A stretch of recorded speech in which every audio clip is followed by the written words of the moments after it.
I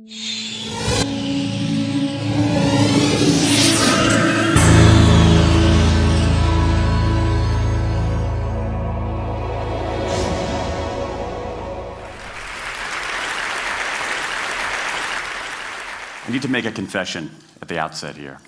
A little over 20 years ago, I did something that I regret, something that I'm not particularly proud of, something that in many ways I wish no one would ever know, but that here I feel kind of obliged to reveal. In the late 1980s, in a moment of youthful indiscretion, I went to law school. Now,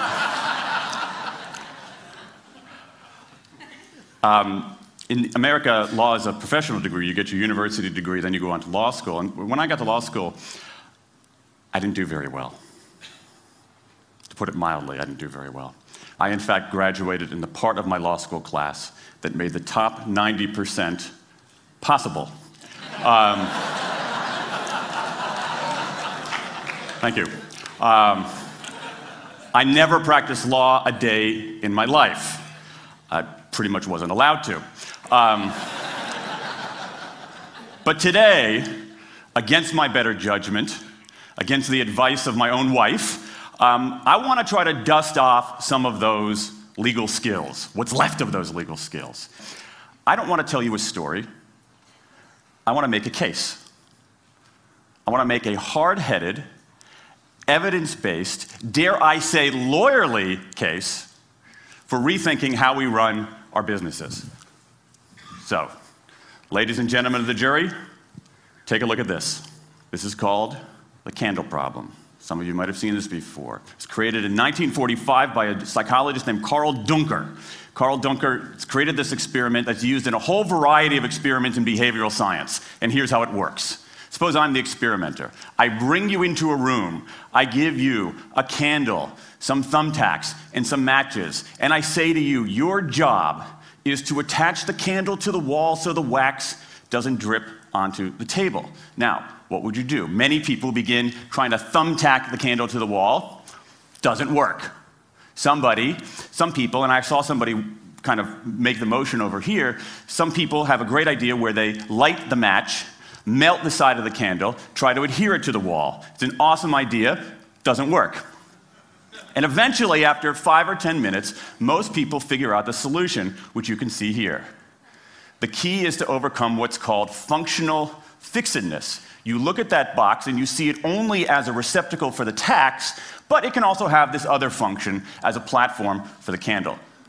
Candle problem. Now, I want to tell you about an experiment using the candle problem done by a scientist named Sam Glucksberg, who's now at Princeton University in the US. This shows the power of incentives. Here's what he did. He gathered his participants and he said, I'm going to time you how quickly you can solve this problem.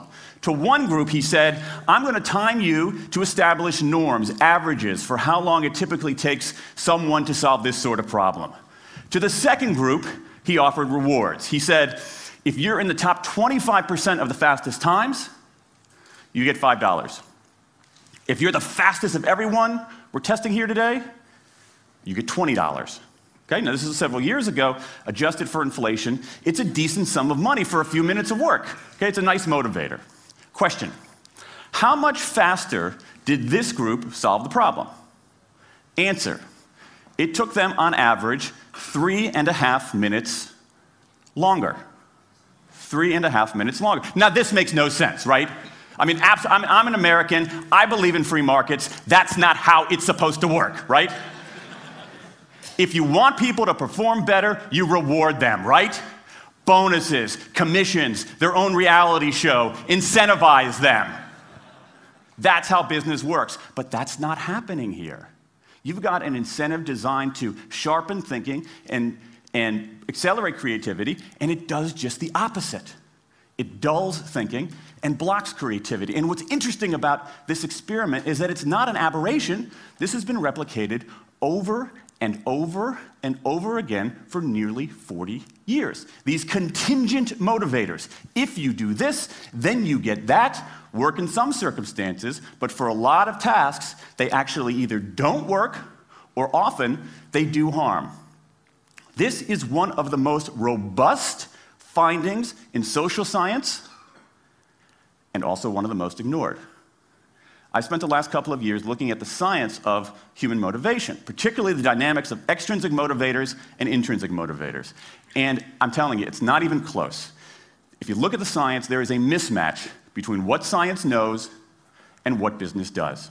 And what's alarming here is that our business operating system, think of the set of assumptions and protocols beneath our businesses, how we motivate people, how we apply our human resources.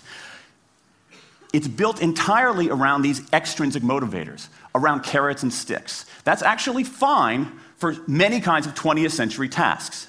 But for 21st century tasks, that mechanistic reward and punishment approach doesn't work, often doesn't work, and often does harm. Let me show you what I mean. So Glucksberg did another experiment similar to this, where he presented the problem in a slightly different way, like this up here. Okay? Attach the candle to the wall so the wax doesn't drip onto the table. Same deal. You were timing for norms. You were incentivizing. What happened this time? This time, the incentivized group kicked the other group's butt. Why? Because when the tasks are out of the box, it's pretty easy, isn't it? If-then rewards work really well for those sorts of tasks, where there's a simple set of rules and a clear destination to go to. Rewards, by their very nature, narrow our focus, concentrate the mind. That's why they work in so many cases. And so for tasks like this, a narrowed focus where you just see the goal right there, zoom straight ahead to it, they work really well. But for the real candle problem, you don't want to be looking like this. The solution's not over here. The solution's on the periphery. You want to be looking around. That reward actually narrows our focus and restricts our possibility. Let me tell you why this is so important. In Western Europe, in many parts of Asia, in North America, in Australia, white-collar workers are doing less of this kind of work and more of this kind of work. That routine, rule-based, left-brain work, certain kinds of accounting, certain kinds of financial analysis, certain kinds of computer programming, has become fairly easy to outsource, fairly easy to automate. Software can do it faster. Low-cost providers around the world can do it cheaper. So what really matters are the more right-brain, creative, conceptual kinds of abilities. Think about your own work. Think about your own work. Are the problems that you face, or even the problems we've been talking about here, are those kinds of problems, do they have a clear set of rules and a single solution? No. The rules are mystifying. The solution, if it exists at all, is surprising and non-obvious. Everybody in this room is dealing with their own version of the candle problem. And for candle problems of any kind, in any field, those if-then rewards, the things around which we've built so many of our businesses, don't work.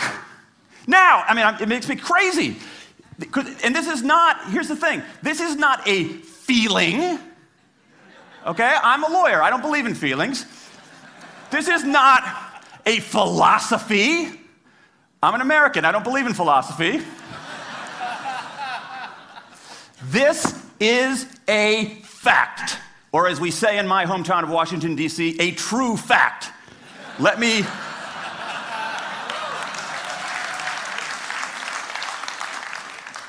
give you an example of what I mean. Let me marshal the evidence here, because I'm not telling you a story, I'm making a case, ladies and gentlemen of the jury. Some evidence. Dan Ariely, one of the great economists of our time, he and 3 colleagues did a study of some MIT students. They gave these MIT students a bunch of games that involved creativity and motor skills and concentration. And they offered them for performance 3 levels of rewards.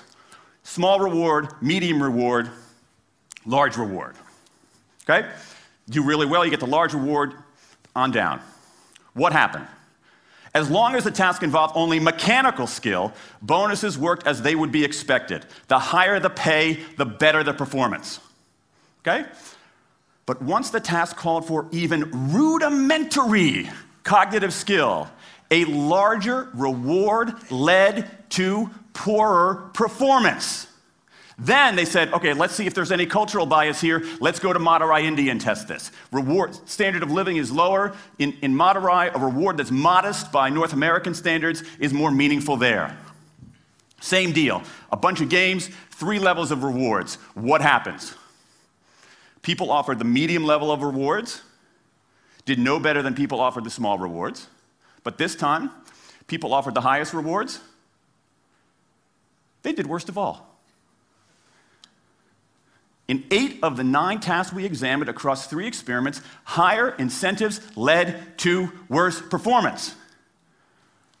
Is this some kind of touchy-feely socialist conspiracy going on here?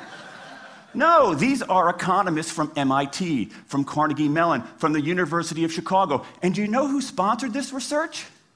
The Federal Reserve Bank of the United States.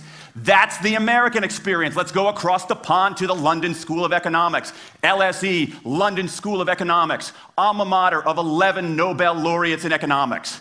Training ground for great economic thinkers like George Soros and Friedrich Hayek and Mick Jagger.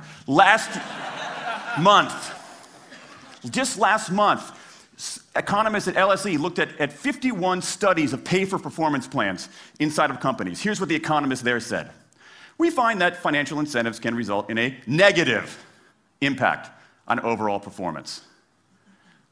There's a mismatch between what science knows and what business does. And what worries me as we stand here in the rubble of the economic collapse is that too many organizations are making their decisions, their policies about talent and people, based on assumptions that are outdated, unexamined, and rooted more in folklore than in science. And if we really want to get out of this economic mess, and if we really want high performance on those definitional tasks of the 21st century, the solution is not to do more of the wrong things, to entice people with a sweeter carrot or threaten them with a sharper stick. We need a whole new approach.